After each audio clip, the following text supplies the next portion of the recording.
ഷിരൂരിൽ മണ്ണിടിച്ചിലിൽ കാണാതായ അർജുൻ അടക്കം 3 പേർക്കായുള്ള തിരച്ചിൽ കർണാടക സർക്കാർ ഉടൻ പുനരാരംഭിക്കില്ല. കർണാടക ഹൈക്കോടതിയിൽ നൽകിയ തൽസ്ഥിതി റിപ്പോർട്ടിൽ ദൗത്യത്തെക്കുറിച്ച് സൂചനകളില്ല. പുഴയിൽ ഒഴുക്ക് ശക്തമായതിനാൽ ഈ മാസം 16-ന് തിരച്ചിൽ നിർത്തിവെച്ചെന്നും സർക്കാർ കോടതിയെ അറിയിച്ചു. നദീറ വിവരങ്ങളുമായി.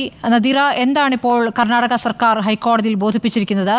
നേരത്തെ കഴിഞ്ഞ ദിവസം ഒരു തിരച്ചിൽ നടത്തിയെങ്കിലും അപ്പോഴും വലിയ തോതിൽ വെള്ളം കുത്തിയൊലിക്കുന്നതിനാൽ തിരച്ചിൽ പാതി വഴിക്ക് നിർത്തേണ്ടി വന്ന സാഹചര്യമുണ്ട്. അതാണോ ഇപ്പോൾ ഈ തൽസ്ഥിതി റിപ്പോർട്ടിൽ വിശദീകരിക്കുന്നത്? തീർച്ചയായും തൽസ്ഥിതി റിപ്പോർട്ടിൽ കർണാടക സർക്കാർ ഈ വിവരങ്ങളാണ് കർണാടക ഹൈക്കോടതിയെ ബോധിപ്പിച്ചിരിക്കുന്നത്. അതായത് ഇത്രയും നാള് നടത്തിയ തിരച്ചിൽ, അതിലെന്തുണ്ടായി, എന്തൊക്കെ സംഭവ വികാസങ്ങൾ അരങ്ങേറി, അവിടെ എന്തൊക്കെ കാര്യങ്ങൾ വെച്ച് തിരച്ചിൽ നടത്തി, എന്തൊക്കെ കാര്യങ്ങൾ പുഴയുടെ അടിത്തട്ടിൽ നിന്ന് കണ്ടെത്താൻ സാധിച്ചു എന്നത് സംബന്ധിച്ചൊക്കെയുള്ള ഒരു വിശദമായ റിപ്പോർട്ടാണ് ജില്ലാ ഭരണകൂടം നൽകിയത്. അത് കർണാടക ഹൈക്കോടതിയിൽ സമർപ്പിച്ചിരിക്കുകയാണ്. ഈ തൽസ്ഥിതി റിപ്പോർട്ടിൽ ഒരിക്കലും ഈ ഒരു തിരച്ചിൽ പുനരാരംഭിക്കുന്നത് സംബന്ധിച്ചുള്ള വിവരങ്ങളില്ല. കഴിഞ്ഞ ഓഗസ്റ്റ് 16-ന് തിരച്ചിൽ നിർത്തിവെച്ചു.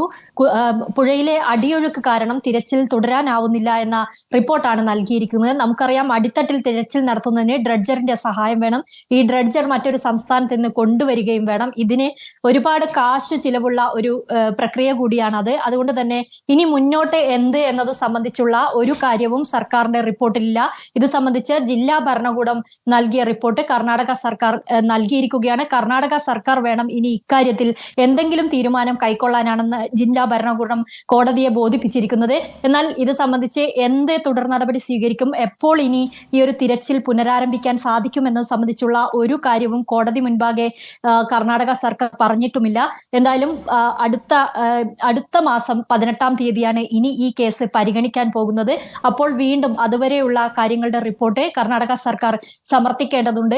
ഇപ്പോൾ ഈ കർണാടക സർക്കാർ സമർപ്പിച്ച കാര്യങ്ങളിൽ എന്തെങ്കിലും എതിർ സത്യവാങ്മൂലം സമർപ്പിക്കാനുണ്ടെങ്കിൽ അർജുന്റെ കുടുംബത്തിനും അഭിഭാഷകനെ സമർപ്പിക്കാമെന്ന് കോടതി അനുമതി നൽകുകയും ചെയ്തിട്ടുണ്ട്.